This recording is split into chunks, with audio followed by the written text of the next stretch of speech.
ले ले बानी। ए बाबू तनी ध्यान से सुनना हो। लेके हम बकरी चरावे जात बानी, साथे में हम बड़का मोबाइल ले ले बानी। बड़का छोटका बकरी हम सब ले ले बानी, सुना सब ले ले बानी। आवा ये साली तोहर रील बना दी, यूट्यूब पे तुम्हें हम वायरल करा दी। आवा ये साली तोहर रील बना दी, इंस्टा पे तुम्हें वायरल करा दी।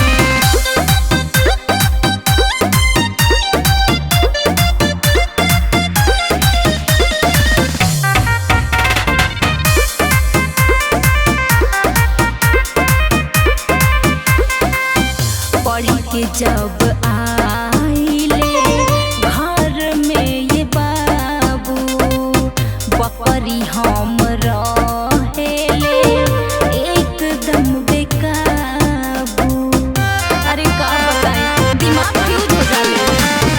पढ़ी के जब आइले घर में ये बाबू, यूनिफॉर्म पहिन के चली देनी बाबू।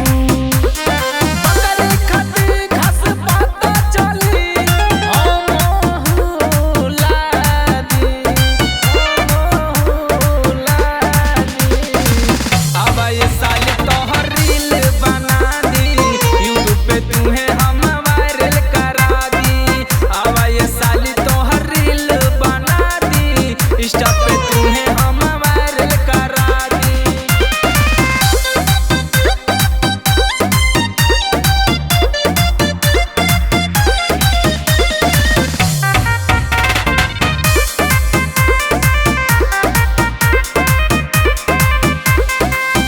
ज्यादा जानी